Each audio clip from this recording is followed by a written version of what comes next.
Hello, everybody. Welcome. We will give just another minute or so to allow participants to join us.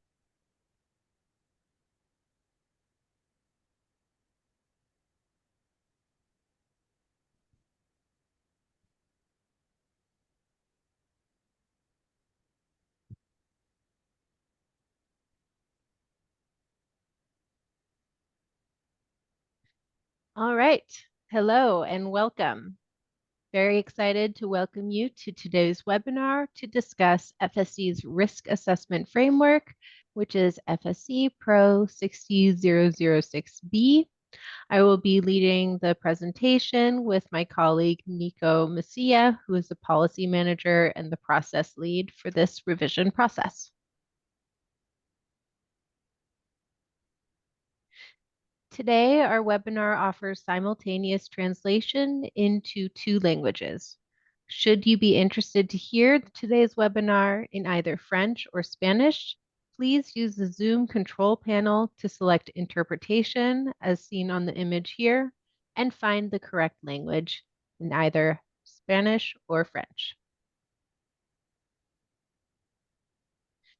The presentation today should take no more than 45 to 50 minutes to allow for enough time to address as many questions as we can after the presentation. I have some of my expert colleagues on the call with me today who will help to answer the questions. Note that this presentation is indeed recorded and will be made available on FSC's YouTube channel as well as the applicable web pages.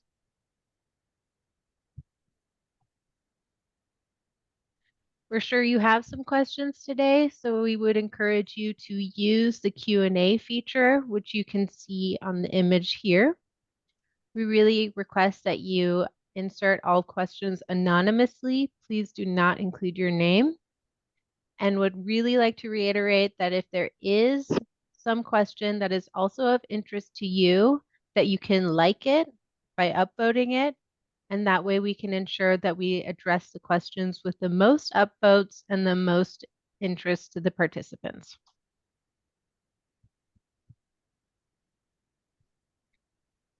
So, what will we discuss today? Today's webinar covers a bit about our risk assessment framework. It provides an overview of the 2 types of processes to develop an FSC risk assessment, as well as some details about developing an assessment, and then we will deep dive into the indicators within the framework and show where the tools are to get started today. We understand that not everybody is completely familiar with our risk assessment framework, so let's review that for a moment with a brief background into the framework and how we got here. FSC risk assessments assess the risk of sourcing material from supply areas and establishes mitigation measures to address those identified risks.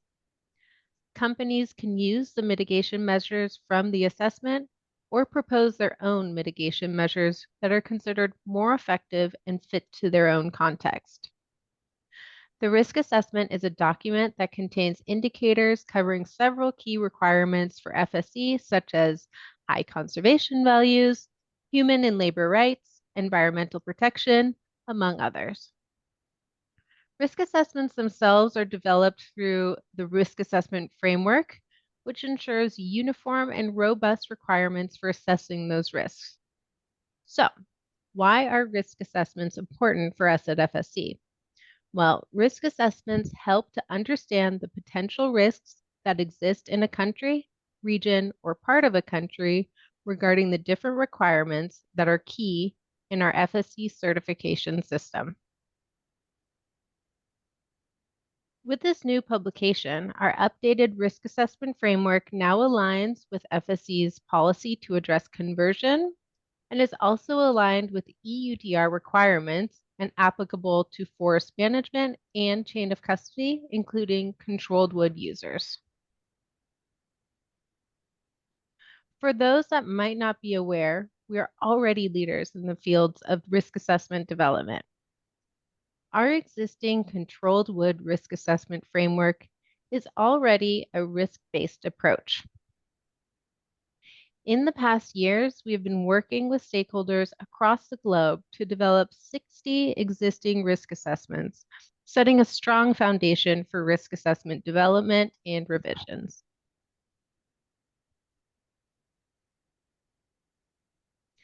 The requirements contained in the risk assessment framework have been revised, approved, and are now publicly available as part of the procedure FSC-PRO-60-006b. I want to highlight that the code of this procedure has been changed from FSC-PRO-60-002a, which is the Controlled Wood Risk Assessment Framework, to now FSC-PRO-60-006b, in order to align all FSC country requirements, for example, forest stewardship standards and FSC risk assessments. The risk assessment framework is now an addendum procedure to FSC-PRO-60-006, which contains the process requirements for all FSC country requirements and is currently under revision. So we started the revision process of our risk assessment framework back in November of 2021, including in the scope of the revision several aspects to improve on content and process requirements that were identified by FSC as well as stakeholders during the development of our existing 60 controlled wood risk assessments.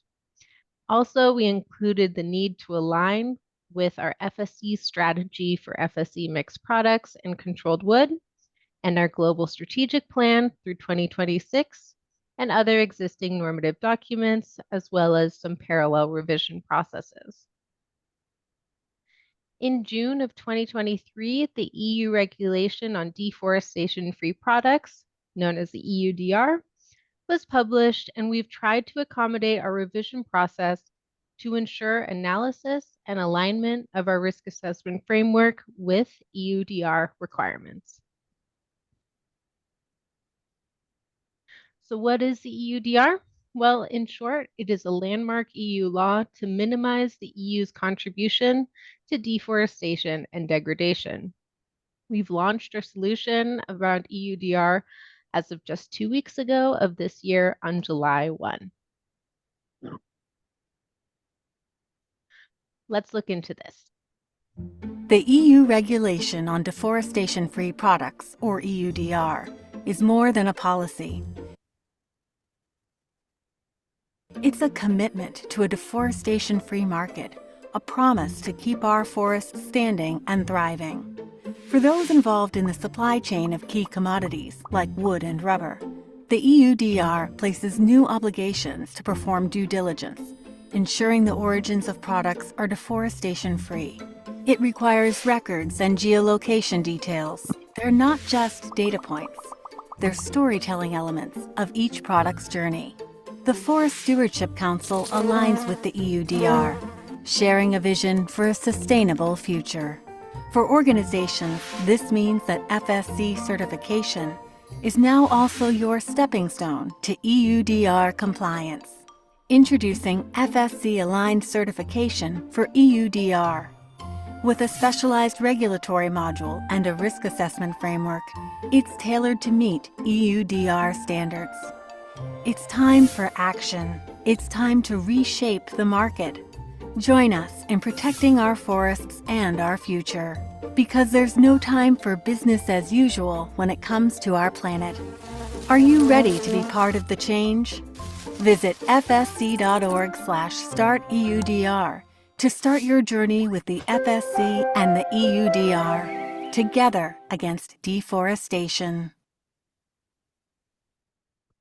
So as mentioned in the video, to meet these regulatory changes brought on by the EUDR, FSC has launched our sophisticated solution around EUDR Aligned, with FSC Aligned Certification for EUDR, and including the FSC Regulatory Module and FSC Risk Assessment Framework.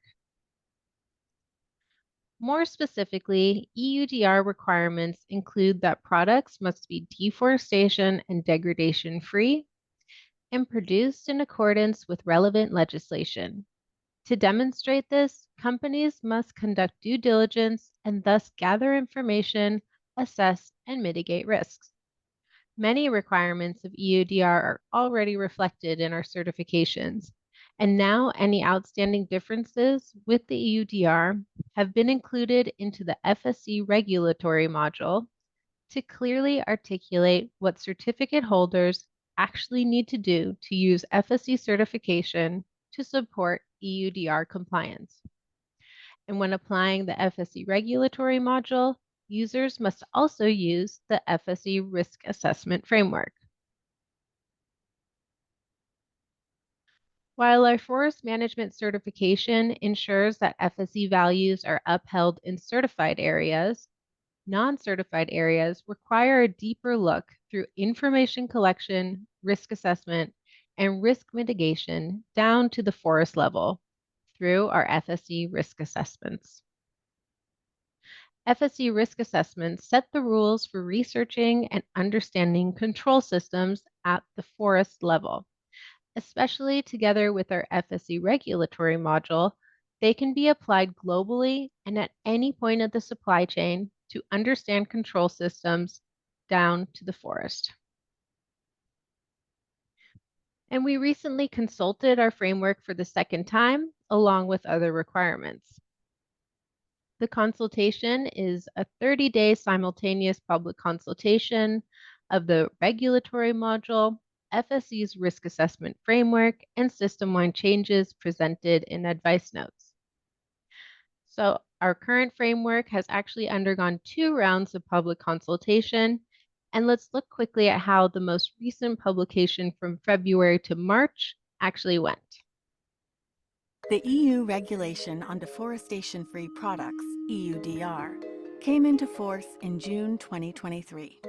FSC standards are some of the world's most robust, but we asked ourselves, do they align with EUDR?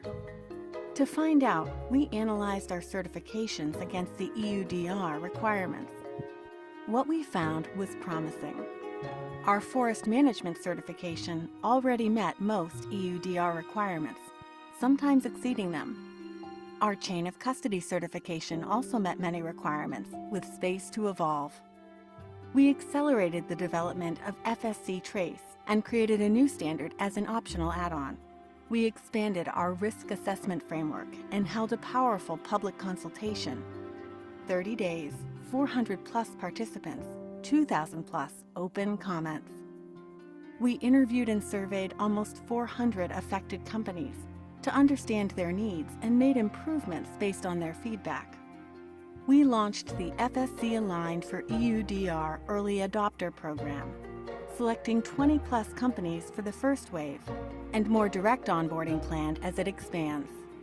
We convened, listened, learned, enhanced, fine-tuned, and are ready to release the first components of FSC Aligned for EUDR. Thank you to everyone who played a part in this journey so far.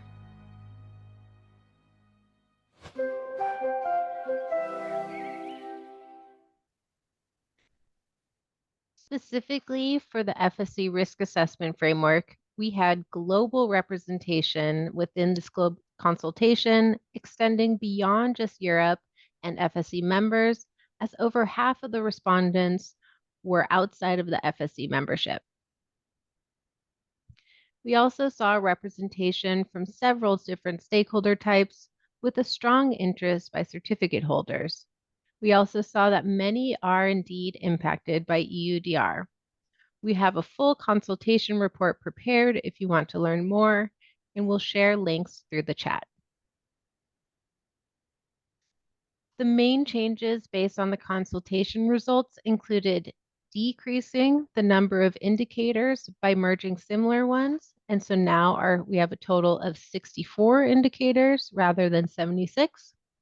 In addition, we added a new indicator to the previous risk framework to assess conversion beyond just agriculture. An additional thorough review was also conducted to clarify and improve risk thresholds. We'll look closer at these changes later, but for now, let's go back to the content of the risk assessment framework, starting with the defined processes as to how to develop an FSC risk assessment. The risk assessment framework is a clear set of procedures and requirements to develop risk assessments with some tools to support their development. There are two ways to develop an official FSC risk assessment, either a centralized process led by FSC International with expert help, or through a national or major process with a chamber balance working group. To complement and actualize the development and revision of risk assessments, FSC has developed a template which includes recommended sources of information. This supports consistency in our assessments, helps those developing extended company risk assessments, and ensures our integrity by maintaining a robust risk framework. So, we have these two options to develop or revise risk assessments. We have a chamber balance process with equal representation of environmental, economic, and social chamber members during the development or revision process. And we have a centralized process, which is where FSC is leading the process with the support of experts. You can note the different approvals available, which is meant to streamline decision-making. In major processes, the Policy and Steering Committee, which is appointed by FSC's International Board of Directors, are the final approval body. Whereas for centralized processes, the internal unit of FSC International responsible for our standards, which is the Performance and Standards Unit, can approve the risk assessment. In both approval processes, experts from other organizations may be involved through the Risk Information Alliance, to be discussed later. During the consultation, we noticed it was a bit unclear around the roles and responsibilities of different actors and stakeholders in risk assessment development. So we've added tables in the document to outline and show these better. Here you can see the types of designated parties with each process and how they differ and where they align. For example, the responsible organization in a centralized process can be FSC International or a partner organization from the Risk Information Alliance. And in a major process, it is to be led by an FSC network partner or regional office. And here you can see again the different approval bodies and note that both processes make usage of experts.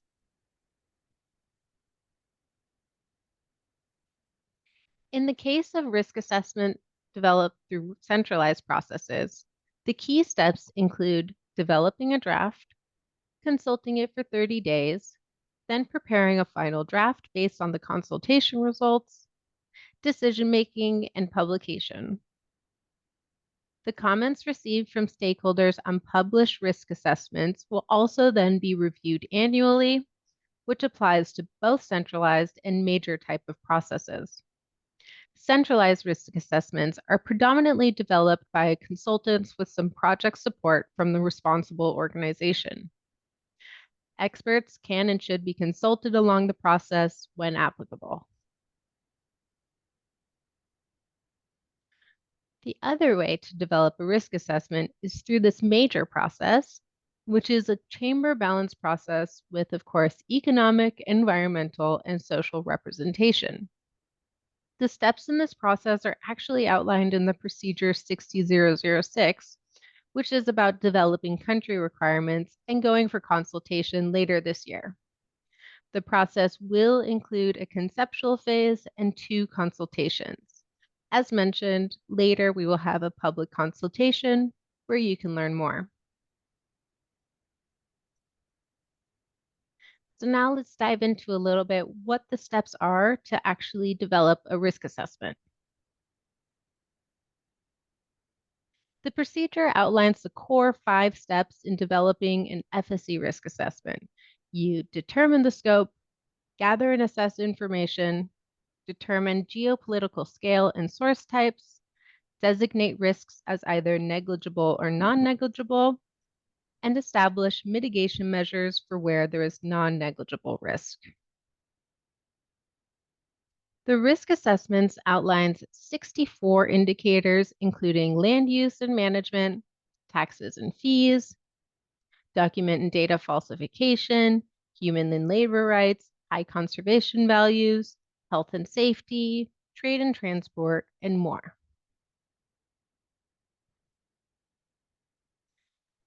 These 64 indicators are aligned across ICL sustainability schemes and are to be assessed at the same geopolitical scale. In addition, our indicators are also now aligned with EUDR and FSC's policy to address conversion. It also includes the assessment of degradation, which is aligned with the EUDR as well, where we are also here going to soon be developing an online GIS solution to assess degradation to complement this. Now, let's get into some more insight on how to determine geopolitical scale and source types. Geopolitical scale essentially means not looking solely at country borders, but rather existing political administrative boundaries. For example, we understand that certain states in a country may have different risk profiles. Biological and/or geographical subdivisions can also be used. For example, bioregions, ecoregions, or water catchments. It's up to the developer to actually determine how to establish this, and it must be backed up with data. And what we mean with source types is non-geographical characteristics, such as the type of forested area, type of ownership of a forest, i.e. like, is it public or is it private, as well as the scale, intensity, and risk of forest management operations. This allows for more accurate assessment of risk. So after setting the scope, gathering and assessing information related to risks, this information is used to then designate risks per indicator. Risk is designated as either negligible or non-negligible. We'll never have no risk, but rather we'll have negligible risk, which is where there is not much cause for additional concern, but the material is from an area under assessment that is from unacceptable sources.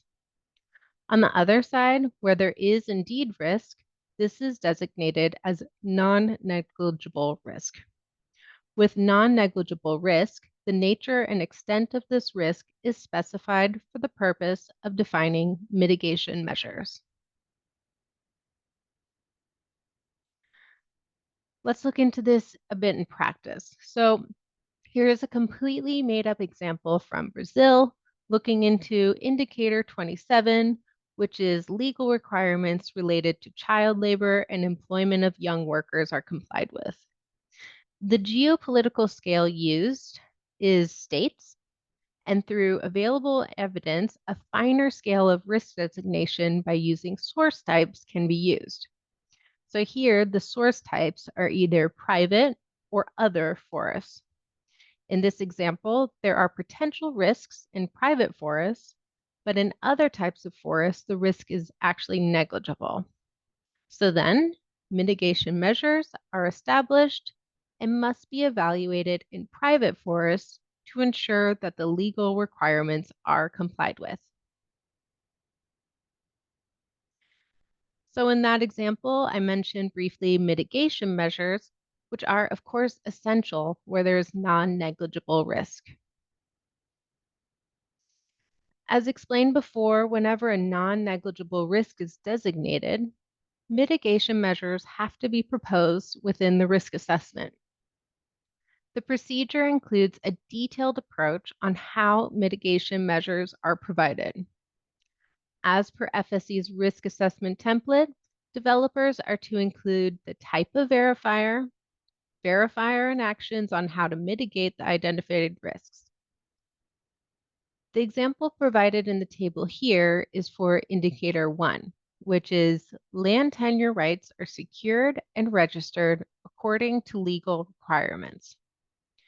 According to the results, there are risks that require land use right certificate or a proof of legal right to use the land is actually lacking based on the source type of plantations in public land. So this risk is to be mitigated and the mitigation measures verified. So the type of verifier proposed here is document verification with specific actions such as the land use right certificate or other equivalent documents should cover the correct area and be signed off by the local authority. With the two types of processes mentioned, which are centralized or major, note that within centralized processes, they can only establish recommended mitigation measures. Only in a major process can mitigation measures actually be mandatory. So we have a standardized template, which is our risk assessment template, which offers a clear structure for assessing each type of risk per indicator and producing an actual risk assessment. This template outlines the steps just discussed and is where the assessment and mitigation measures with verifiers are to actually be provided. The template also includes the assessment of relevance and reliability of each source using objective and more standardized sources. So this list of sources is not an exhaustive list of information, but the provided list is recommended sources of information that can be used during the development or revision of risk assessments and will also be continuously updated by FSC. We really consider that this list of sources is a good starting point for the developers of risk assessments when they're looking for evidence to assess type of risk per indicators. This list has been updated and it's divided by key topics such as overarching sources, governance, legal tenure, and management rights, as well as high conservation values, deforestation and forest degradation, among others, and is connected to the requirements covered by the indicators of our risk assessment framework. The document also classified the list of sources by each geographical scope of application. So for example, if the listed sources are relevant at a global or for specific regions or countries. It also contains a brief description of each source of information. Of course, nonetheless, country-specific sources of information should also be used during the development or revision of risk assessments, depending on their availability and based on the research done by the developer of the risk assessment. The risk assessment template is currently hosted in Microsoft Excel. And let's not forget that before, our risk assessments were minimum 150 pages of PDFs. And now it's a thorough and complete data set that can actually be uploaded to our upcoming FSC Risk Hub. The FSC Risk Hub is supporting our next generation of risk assessments. These risk assessments are now digital, mappable, with more specific and objective, and are aligned with EUDR, including degradation. So we haven't just changed our template and assessments, but we're also updating our risk assessments more quickly as we are undergoing annual reviews, including comments received from stakeholders on published risk assessments. This is to ensure that we maintain our integrity as well as the robustness of our risk assessments. As a result of an annual review, we may revise a risk assessment to address changes on applicable legislation, risk level or risk mitigation, and this could be done before the planned full review, which is to be done every 5 years. This annual review includes targeted consultation and the review of stakeholder feedback from throughout the year. For those that are familiar with our controlled wood risk assessment framework, you might be concerned about this increase of indicators. But let's talk a bit more about what these indicators actually are and how they compare against the FSC system. So for this, I'd like to hand over the presentation to my colleague, Nicolas Macia, who has led the revision of this framework. Thank you very much, Janica, and hello, everybody. So, since the consultation, we also conducted an analysis of how the indicators of the revised risk assessment framework cover requirements specified under indicators as per the old procedure, the FSC Procedure 60-006b, the FSC National Risk Assessment Framework, and the alignment with EUDR. Basically, well, in this case, of course, we're talking about the document's predecessor when we talk about the 60-006a. As part of the analysis, we can say that today we have 64 indicators in comparison to the 32 indicators of the previous version of the framework. But actually, 57 indicators were part of previous version of the framework with some minor adjustments to go beyond legal requirements and assess sustainability aspects. This means that 89% of the requirements have been retained to ensure stability of the system. We have only added 5 new indicators to cover our policy to address conversion and EUDR requirements, and 2 new indicators included aligned with FSC's values, where specifically we're talking about the minimizing of the adverse impacts on environmental values from development and maintenance of infrastructure, as well as worker health and safety. I want to quickly focus on specifically how we have related 57 indicators with the former FSC Procedure 60-006a. For example, let's look at indicator 1.12 of the Controlled Wood Risk Assessment Framework regarding legal employment. This has since become 9 indicators in total, 5 of which are shown in this slide. We have broken it down into 1 indicator per each key requirement related to legal employment. So rather than legal employment as a single indicator, we have 9 indicators covering with more focus, such as indicator 27 on legal requirements related to child labor and employment of young workers, indicator 29 on modern slavery, including forced and compulsory labor, among others. Now, a hot topic is the FSC policy to address conversion and EUDR. So looking into some examples of how the framework is now in alignment with these important changes.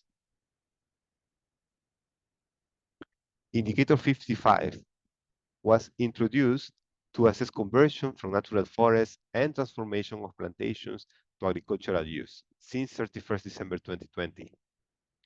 Considering the provisions of the FSC policy to address conversion, the precautionary approach is applied for the assessment of this indicator. Thus, a non-negligible risk designation is concluded. Only in major type of processes, a chamber balance working group may designate an area as negligible risk, provided they are able to demonstrate via data that applicable conversion has not taken place. Indicator 56 assesses conversion from natural forests to land uses other than agriculture, which includes a numerical non-negligible risk threshold of 0.02% gross annual loss of natural forest area, which is an approach taken from the old controlled wood framework, the FSC Procedure 60-006a. Another example is found in indicator 57, new added indicator to assess degradation of natural forests since 31st December 2020. The definition of the term natural forest is based on FSC's definition, but the approach to assess this indicator is based on the EUDR requirements for forest degradation.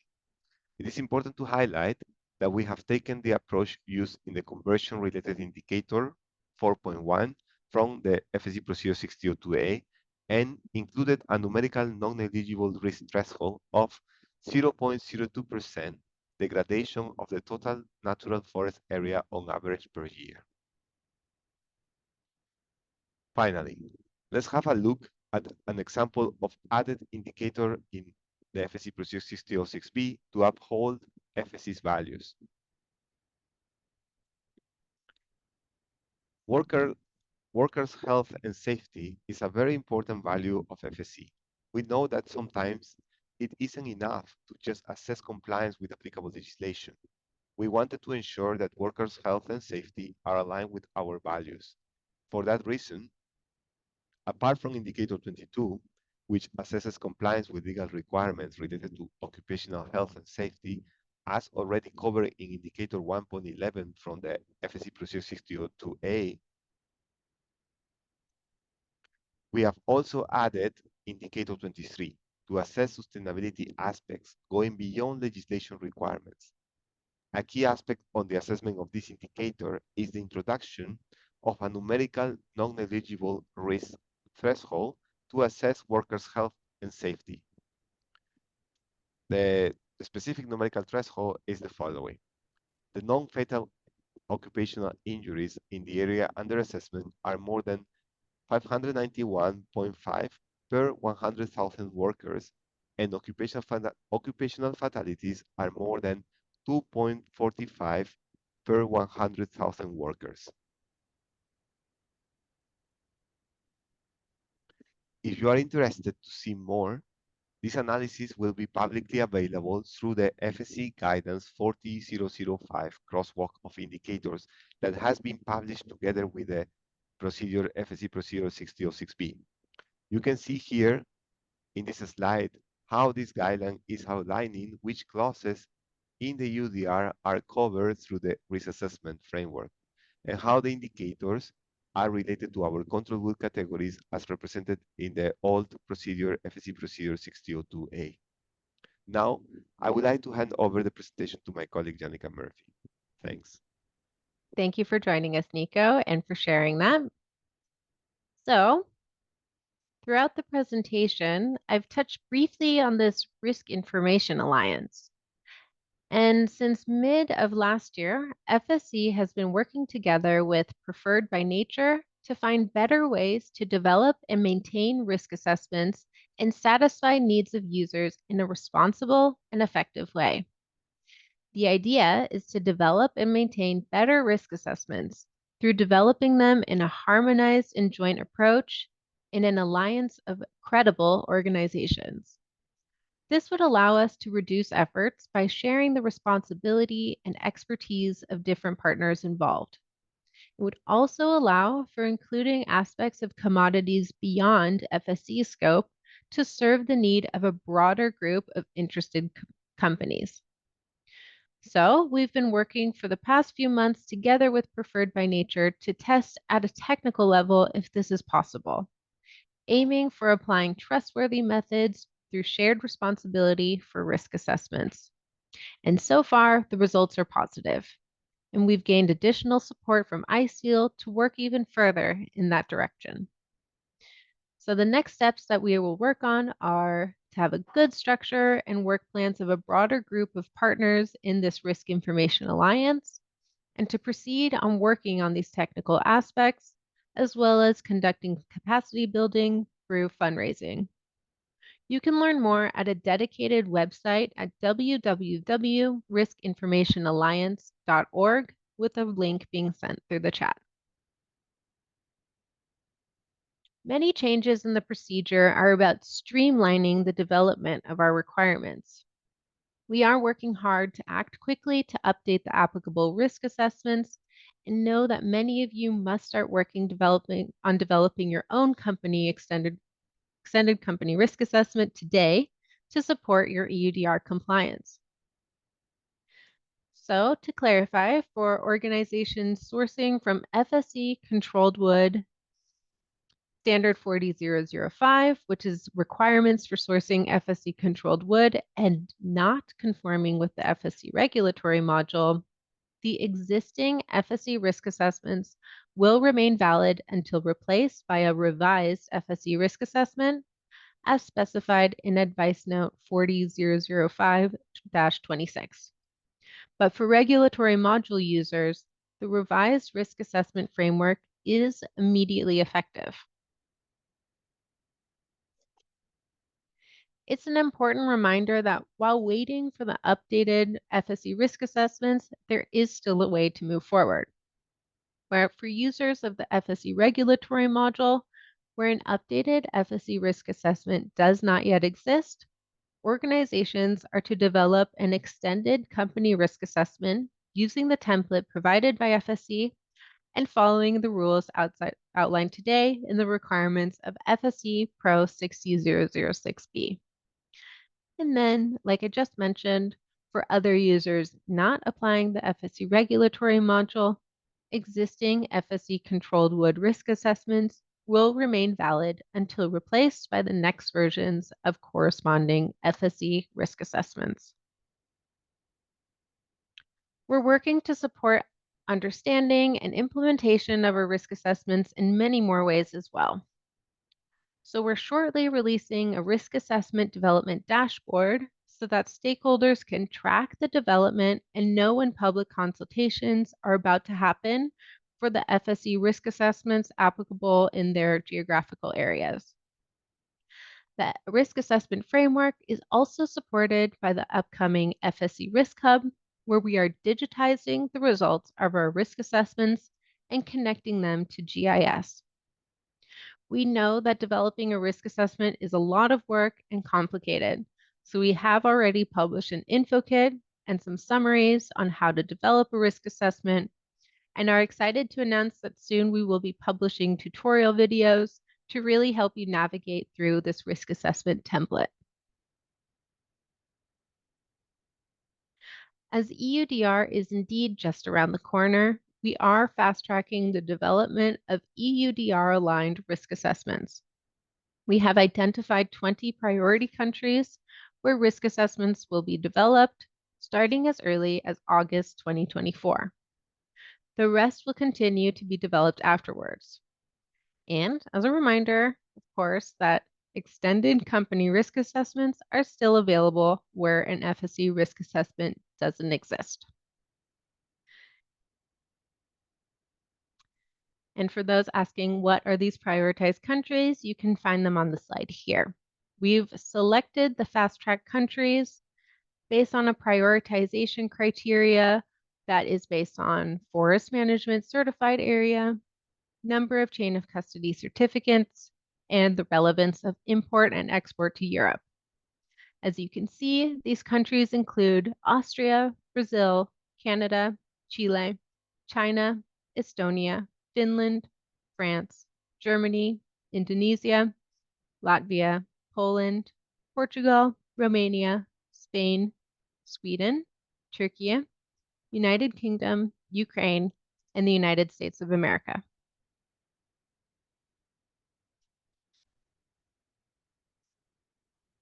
So, what is the timeline looking ahead? Well, as mentioned, we have 20 prioritized countries starting as soon as next month, and our aim is to start an additional 40 more in 2025, next year. And our big goal is to have 90 FSC risk assessments completed in only 3 years, so 2027. I also want to come back to this as we know that many of you might have joined today and are keen to understand how FSC is supporting your EUDR compliance. As a reminder, when applying the FSC regulatory module and FSC risk assessment, our certification indeed aligns with the EUDR.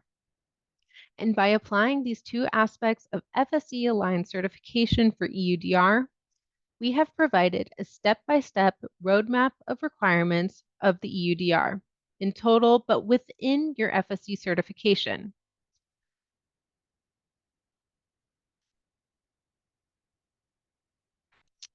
And I also wanted to summarize some other key points before wrapping up today's presentation. You might be asking, how can I assess risk? And I just want to remind you that our existing FSC risk assessment framework discussed today is comprehensive and gives you that outline of how to assess and mitigate risk. What about your due diligence? Well, risk assessments are a really huge component and tool for this, as it outlines information collection and risk assessment and risk mitigation. Why even bother? We know that EUDR is complicated, but we are also supporting you with this framework step by step. Updates from the EU will be reflected in our system and our offerings as well. Do you even need to use this if you're sourcing only from FSC certified forests or are yourself an FSC certified forest? Well, the good news is we have a simplified pre-filled template based on this framework already. So wait, maybe it's unclear for you. What do you need to do and what is FSC doing? So as a reminder, we are developing 90 national risk assessments within the next 3 years. But you will need to do your own while there is no updated national risk assessment available. And with that, I will shortly head to the Q&A as I see that there are already some questions in the chat and wanted to take a really brief moment to please request some additional feedback from you all and ensure that you are getting the information that you need. And if not, how can we support you further? So here's a QR code if you by chance have a cell phone available. Otherwise, we are also sending the link into the chat. I also wanted to inform you that another link coming in the chat is about how to stay updated, which is through the dedicated web pages on FSC Connect, which you will find all resources related to the FSC Risk Assessment Framework. And with that, I will now introduce my colleagues who will be supporting in the Q&A session. And as a reminder, please be sure to upvote any question that you're also interested in rather than repeating it. So I see we only have 16 questions now, so you should be getting a good overview. And so today, I would like to introduce Parmita Danyali, who will support me in the question and answer session with reading off some of the questions. We also have Nico Vicia, who you were introduced to during the conversation today. We also have Terry Campbell, who is our senior expert in chain of custody, who is supporting us in the early adopter program. We have Andres, who is a senior expert in forest management and also an expert in our simplified risk assessment template. We have Cesar Gonçalves, who is our chain of custody manager, policy manager, and hoping that we can address all of your questions today.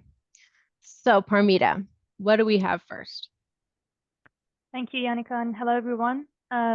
So I'm going to start with the questions that have received the most votes. And I'm seeing that the first one is why and where isn't or wasn't FSC fully aligned with EUDR? Doesn't FSC guarantee no deforestation? Some hot words there like guarantee. So for this, I would like to ask Cesar, are you able to respond to this question? Yes, I can start from a chain of custody perspective, and maybe we close the loop with the FM one, because that is the route where all things start. And maybe Andres or even Nico can help. So 1 year ago, we opened the EUDR and we opened our chain of custody standards, the one that every chain of custody certificate holder uses. And we saw, well, what it is the most outstanding difference is that chain of custody does not ask you to do a due diligence system and assessing the risk. We do have some bits and pieces on information collection and collecting and providing information throughout the supply chain, but chain of custody does not ask you to do this due diligence system. Only when you are sourcing controlled material and you use the standard that we call the 40005, sourcing FSC controlled woods. In that case, it's a sourcing standard and the basic principles that we will see as well on the EUDR in terms of collecting the information, assessing the risk, and mitigating the risk. Only when you are sourcing non-certified, non-control materials, you have to use that standard. But for the majority of the organizations in the world, they are already sourcing FSC certified materials, so that due diligence system was not existent in our system. When EUDR came, what happens is that they are saying that every company, when I'm saying every company, it of course refers to the operators level, the ones that fit into the definition of the operator, and non-SME traders, they are required to assess the risk. Well, regardless if the material is FSC certified or not, it's two different worlds between EUDR and FSC. So if all the organizations that are based in the European Union have to do a due diligence system, we had to create this structure as well for them.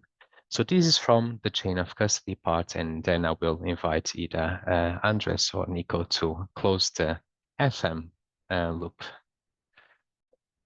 Yeah, well, I think you, thank you, Cesar. I think you give the good response about this chain of custody part. In FM, we do basically the same, we do the same process, right?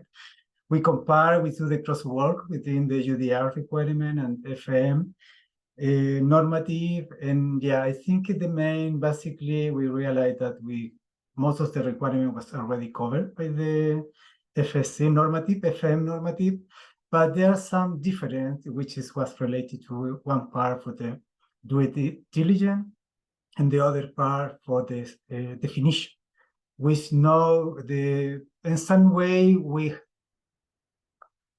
from the FSC perspective, most of the definition was covered, but not accurate with exactly what EUDR requests. So we work on develop 8 new interpretation to be really accurate and aligned with the EUDR, but also there are gaps between the conversion, because in FSC it was allowed with some minimal conversion, for example, which was a relevant part and relevant long discussion in FSC system, which now, based on the EUDR requirement, was not allowed.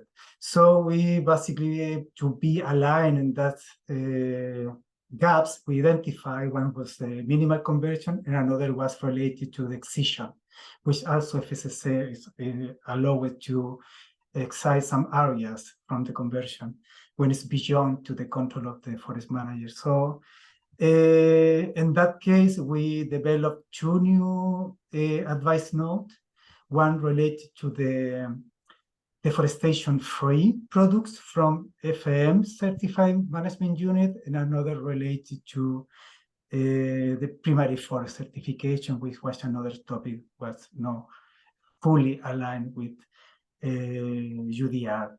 So with these 2 advice notes, with the regulatory module and this 8 new interpretation, we are now fully aligned with the EUDR.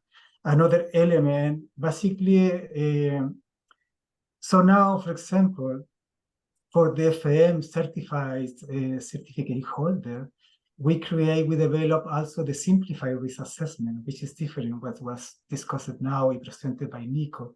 And this simplified risk assessment basically is a preferred template, which we show how basically all the indicator or all the requirement, the EUDR requirement, are covered by the principle and criterion and AGI standard.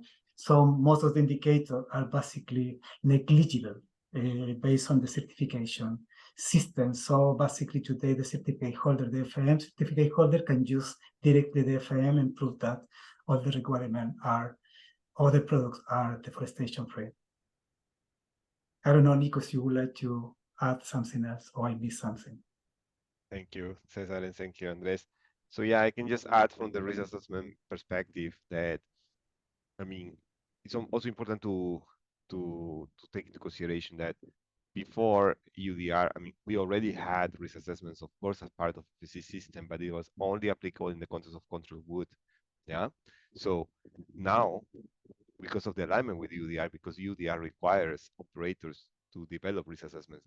Our risk assessments are also now applicable to the forest management and chain of custody certificate holders. Yeah, of course, in the context of the use of the conformance with the FSC regulatory module, but we have also expanded the applicability of the risk assessments.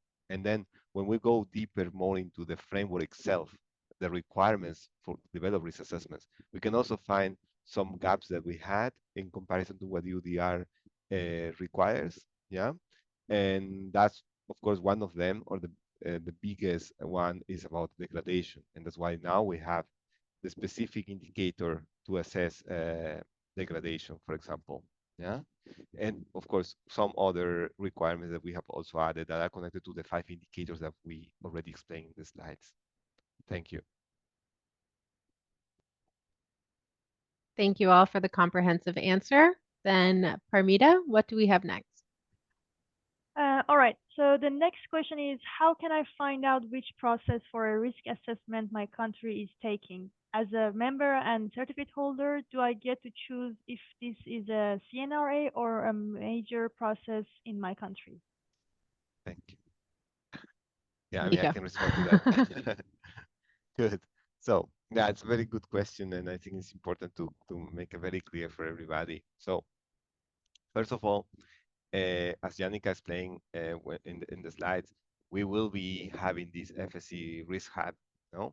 And there you will be able to find the results of the risk assessments that we will be revising and developing in hopefully these 90 countries that we are aiming to. Yeah. So there you will be able to find which countries already have revised risk assessments or new risk assessments. Yeah. Now, the decision on whether a risk assessment is developed through a major type of process, which means through a chamber balance working group or under a centralized approach by FSC, yeah, that's a decision that actually has involved the network partners, FSC national offices and national representatives from FSC. And we have actually consulted with the network partners, which is the approach to take for the revision of the risk assessments. And of course, taking into consideration that the centralized approach will be able to provide us with risk assessments in a shorter term, hopefully within 1 year of development, yeah, in comparison to chamber balance working group processes, which can take up to 3 or 4 years, yeah. And because of the importance and urgency for FSC to be able to provide FSC risk assessments aligned with EUDR, is that we are trying to use this centralized approach. Nevertheless, our partners have the option to also choose whether the country wants to move forward with a chamber balance working group. Yeah. So these decisions are taken with FSC in coordination with the network partners. And whenever there is an official risk assessment provided by FSC, the companies will not have to develop their own extended company risk assessment. But while there is not, of course, they will have to. And that's why we're trying to move forward as fast as possible with providing our FSC risk assessments. Thank you. Great. What do we have next? All right, so the next question is, what happens if the FSC risk assessment do not reflect the EUDR country benchmarking risk assessments? This could be confusing for FSC certificate holder who want to comply with EUDR. I can start. And of course, Cesar, I would need you to complement on the EUDR, on the EU benchmarking part. So first of all, I want to clarify that the EU benchmarking will be used as a source of information in the development of an FSC risk assessment. Yeah. Nevertheless, I mean, it doesn't mean right now that the EU benchmarking result says negligible the country, all the indicators will be from FSC risk assessment will be negligible for the country. We will still expect the developer of a risk assessment to perform the analysis, the assessment of each indicator using all the available sources, one of them being the results of an EU benchmarking. Yeah.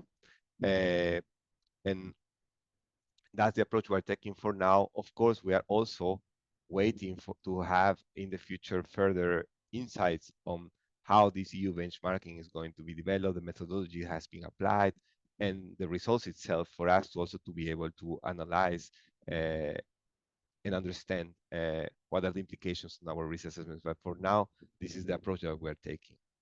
And Cesar, you want to complement Yes, something? of course. Thank you so much, Nico.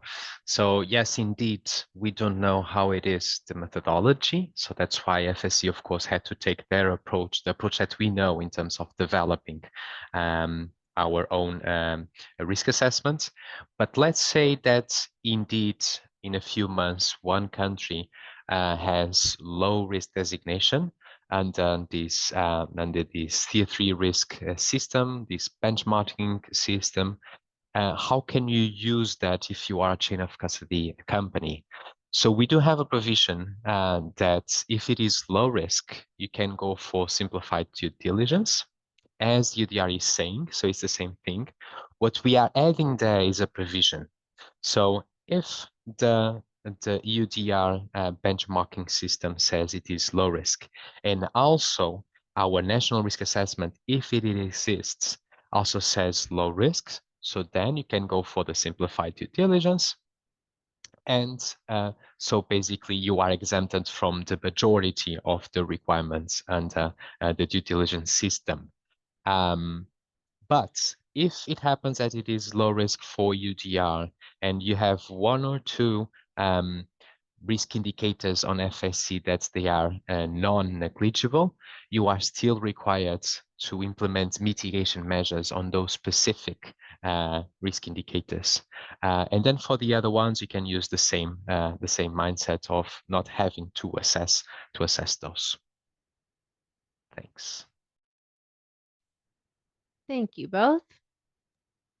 Looks like we have an upcoming risk assessment and chain of custody question. So what is that looking like? So the next question is, if I buy FSC certified products from another FSC certified company, can I use their risk assessment, or can I use COC to follow down to locate forest and then use your country risk assessment if available? I think this sounds like a scenario we're looking to achieve. Cesar, is this something you can expand on? Yeah, And then of maybe course. Nico can complement. Yep. So it's hard to map the situation of the question because we don't know if the supply chain will be using the regulatory module or not. So let's think on the situation that, yes, your supplier, it is using the regulatory module. So in there, the supplier is required specifically to collect and provide all the information, right? Including the risk assessment, of course. There's no expectation for sensitive information or commercial information, but we have a set of requirements that your supplier is obliged, let's use this term, to collect and provide you the information. Now, what you do with that information will be up to you, in the sense of, is this information plausible enough that I can trust and pass forward to my client? In principle, it will be, because both companies, they are being checked, audited by a certification body. So that eases the work. But let's imagine that you have a supplier or sub-suppliers that they don't follow the regulatory module. So they don't have these specific requirements to provide you all the information. Still, the chain of custody standards, we do have some paragraphs that the company cannot block any type of legal information. So the information has to pass, but it is not specific. And if you put this into context outside of the European Union, it's not explicit that they have to pass all this information. So it will be a little bit harder to assess the risk, to collect that information. So that's why we are incentivizing that from now already, start engaging with your suppliers and sub-suppliers to either they want to go for the regulatory module and then everyone will see the same information, or at least they start helping you to collect the information and assessing the risk close to the source of origin. because it gets much, much easier and the information is much plausible. Just wrapping up, remember that the EUDR, the regulation says that each and every company, it is liable for the information that they are providing. So we don't encourage to blindly trust any kind of information received, because legally every company is liable for the information that they are passing onwards. Great. Thank you. What next? Are there further costs to access the risk assessment framework? Great question. Nico, are we charging for our risk assessments? Yeah, thanks for the question. So no, we are not charging for the risk assessment. Yeah, as we explained, we are already starting in August with the revision of the first 20 prioritized countries, and we hope, let's say, by mid next year, to have those first 20 risk assessments revised and approved. Yeah, and of course the results will be publicly available. So no, we are not charging for that. And of course we know how critical it is for us to be able to provide those FSC risk assessments. So companies will not have to develop their own company risk assessments when there is already a FSC risk assessment available. Thank you.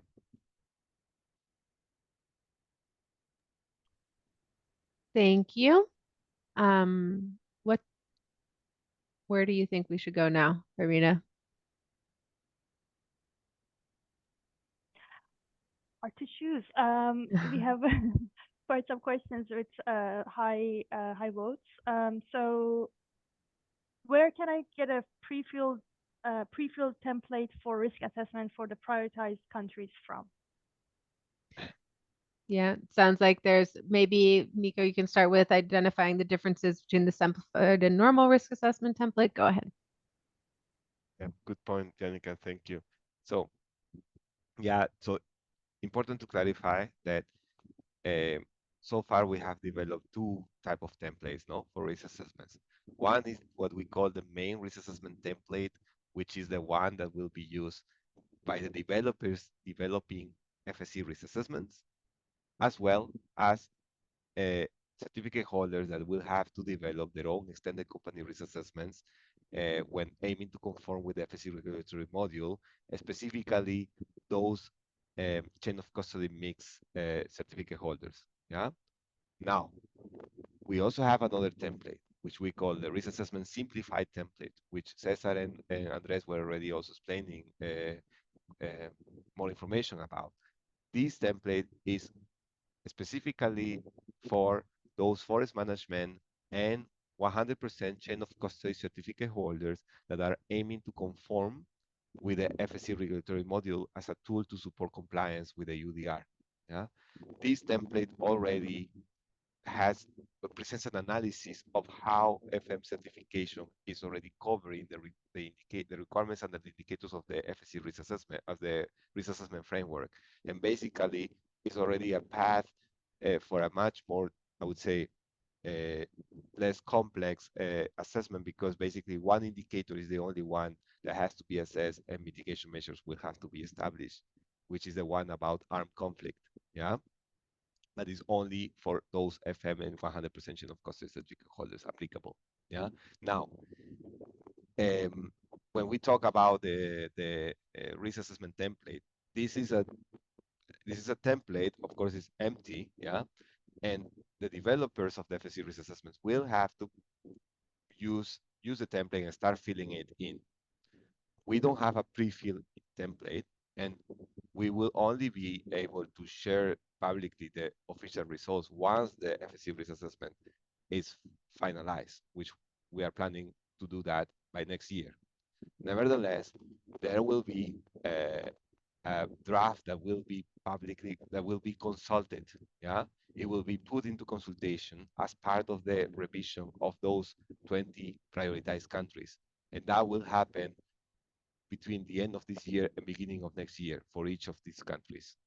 And in that moment, stakeholders will will have access to the preliminary results as part of this first draft that will be put into consultation.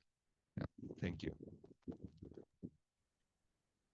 And so then when they're done, they're also in the document center. So correct. Then what do we have next? Packaging materials such as cardboard often has multiple highly complex sources and species that are mixed on a pulp and paper mill level. Considering the complexity of supply chains of those mills, how can those possibly manage the identification of each geolocation of forest supply? What do you think, Cesar? Is this possible? Well, it has to be actually. So yeah, the EUDR is saying every single geolocation point and time of harvest has to be collected. For that reason, some of the companies started a couple of years ago trying to work with their suppliers in terms of having an app that could collect these geolocation points. So there's a lot of work being done by this industry in terms of engaging with the suppliers that often they are loggers or even small companies as loggers working with that on their ends they are working with forest managers. So this information has indeed to be collected. So that's why it's important that these pulp companies also have a system to collect this information that is not paper-based. And FSC can help on this with the FSC trace to collect that information. And that information can be automatically passed throughout the supply chain. So what will happen is that from the moment that the roundwood enters the factory, that geolocation point is collected on the system, and then every single geolocation point, thousands of it, will be collected and passed onwards to the client. And if this is paper-based, it will be, as the stakeholder is pointing out, it will be really, really hard. So indeed, companies that have bulk traded or composite products, they do have to somehow rely on some sort of digitization and passing this information onwards, because there's no other way around with the new regulation, unfortunately. Great. Thank you. All right, moving on. Is it fair to say that the easier FSC risk assessments are being done first by FSC? We see the challenging risk assessments being those required in Asia, especially China, who have stated that they will not support geolocation requirements. What do you think, Nico? Is that a fair assessment? Thank you, Yannick and thank you, Pamela. Yeah, it's so first of all, well, from my understanding from the question, I have to first clarify that we have prioritized the countries that we have prioritized, which I suppose that's what the person is referring when he's saying the first easier countries or risk assessments. Those countries were prioritized based on several criteria, as Yannick explained in the slides. Yeah. So this is, I mean, we have several type of aspects that we are considering. Of course, the certificate potential for certification itself. We have also involved network partners along this process of prioritizing those countries. We have, of course, I mean, several type of aspects that we have considered before we said these are the first 20. Yeah. Also, of course, the potential on companies complying with EUDR, I mean, the demand, and also on all those type of things. So those are the countries we selected. Now, some of them, some stakeholders may think, okay, these may be easier in terms of the context, in terms of the complexity on data availability, and some may be complex. I mean, we have such a variety of countries in these 20, but also we are not only focusing on this 20. Like we said, this year already, we will also start the revision of another 20 risk assessment. Yeah. But of course, this takes time because we have to go through procurement process. We have to look for consultants and experts that will support us during this process for at least 1 year. So it takes time. And that's why it's going step by step, but we will move forward. It doesn't mean that we will wait for the first 20 to be ready to only then start the procurement process for starting the other 20. Yeah. Now, regarding the complexity, like I said, I think each risk assessment has complexity itself in terms of data availability, in terms of stakeholder engagement during the process.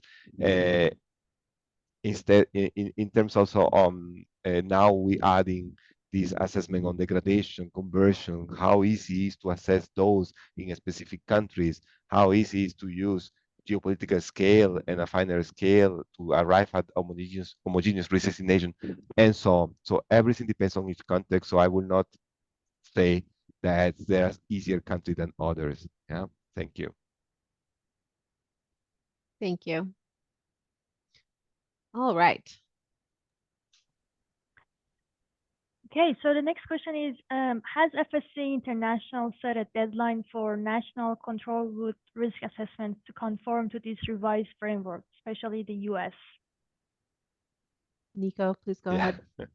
Good. So first of all, United States is part of these first 20 countries that we will be revising and providing an official FSC risk assessment aligned with EUDR. Yeah.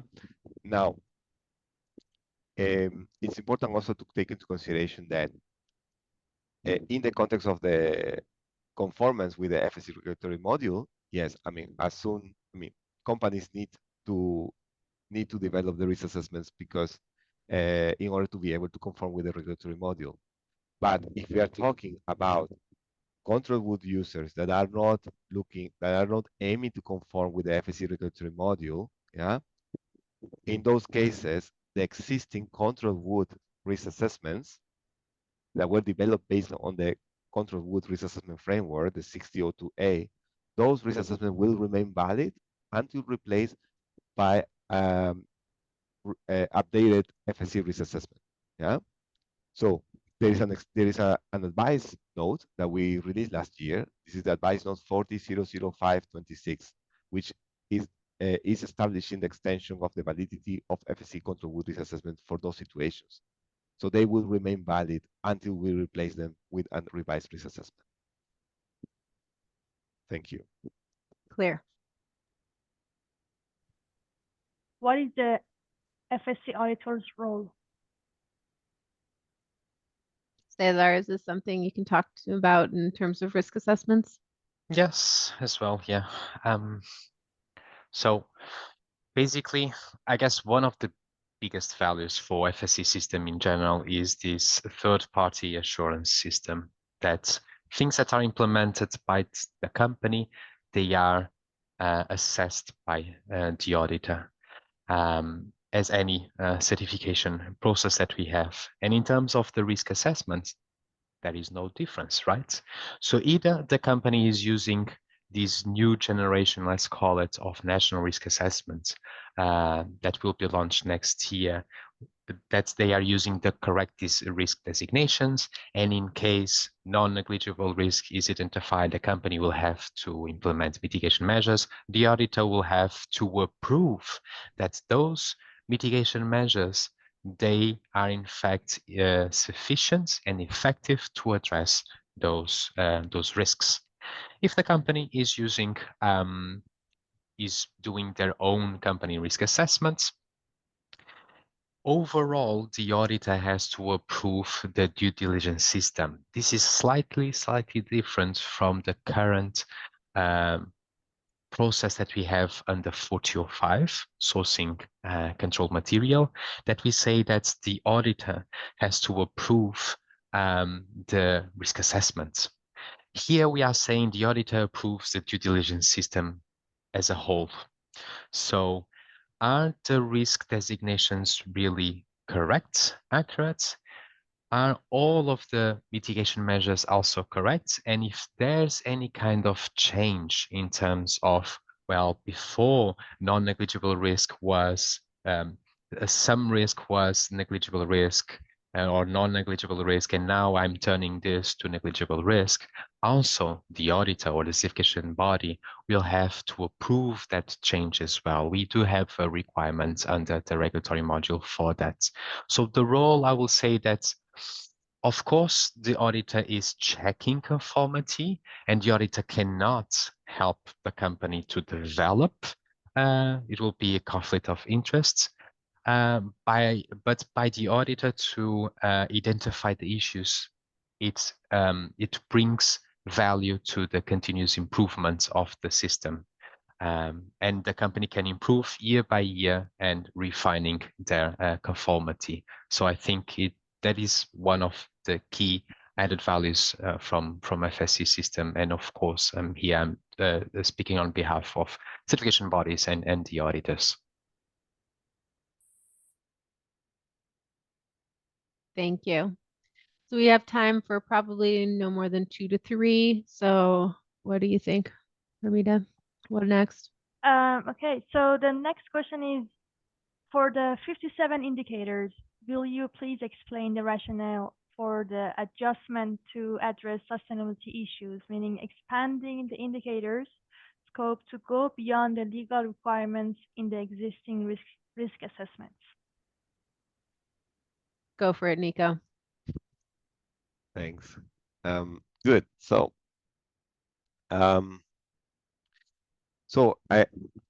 what I can say is that first of all, we have to remember that the existing control, well, the old control wood risk assessment framework already had this approach. Yeah, we had category 1, which was only focused on illegally harvested wood, but then we had category 2, which was focused on labor rights and traditional people's rights. And that category, all those indicators were already going beyond the legal requirements because they were addressing requirements connected to ILO, for example. Yeah. So this approach is not new. Yeah.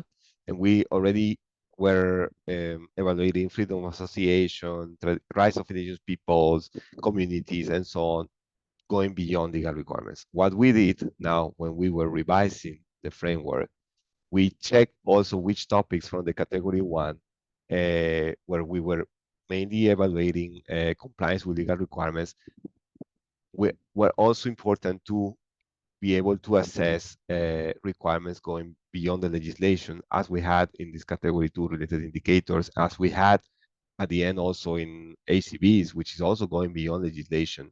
And we try to add this consistency in the assessment of in the framework itself, in the requirements. And that's why some topics, like we explained, workers' health and safety, for example, now we are also assessing or having an indicator that assesses aspects, sustainability aspects going beyond the legislation. Yeah. So this was the logic applied behind, which is connected to the approach that we already had in the control wood framework. Thank you. Thank you. Let's go on. All right, so how can certificate holder comply with the EUDR module risk assessment requirements in the period when the FSC prioritized risk assessments are under development phase? Do you want to start, Nico? Yeah, I'll try. Good. So basically, like we said, I mean, until an FSC risk assessment is not available, those certificate holders aiming to conform with the regulatory module will have to develop their own extended company risk assessments. Yeah, that's already regulated in the regulatory module. Yeah, and that's why we're trying to really move forward as fast as possible with this first 20, and then continue until we have those 60 existing risk assessment, existing countries, and going even beyond and trying to target 90 countries. So, but this is, I mean, this is the reality that we're facing for now, but that's why we're trying really working hard in order to be able to provide a solution as fast as possible. Thanks. Anything to add to that, Cesar? Or Yes, maybe one sentence, perhaps, because the reality for companies will be completely different. Even in that situation, will be completely different if they are sourcing FSC 100% or if they are sourcing FSC mix and control woods. And Nico already explained very well in this session that you can use a simplified version that is already pre-filled, right? So if you have, that will be my very personal advice, if you have to choose between sourcing material in between FSC 100% or FSC mix or control woods, the life or the burden of assessing the risk will be much less. It will be much easier when sourcing FSC 100% because of this simplified structure. So in the meantime, that the National Risk Assessment is not ready, of course, it's very personal, but I would encourage the sourcing and the procurement for FSC 100%. Great. Well, thank you so much. I think we will go ahead and close the Q&A session and really appreciate everybody for placing all of your questions and taking the time to participate in this webinar today. I did want to really talk about one point, which is that we are looking at these questions after the webinar as well, and we'll be updating a frequently an FAQ document. So this has been very informative for us to understand where confusion still lies. And if we didn't answer your question live, I hope we were able to answer some into the chat itself. And a really big thank you again to all of the colleagues on the call for developing the requirements and helping clarify the requirements and being available to everybody out in the world today. So we will again be putting this webinar onto YouTube. We will be sharing the slides and wish you all a fantastic rest of your day. Thank you so much.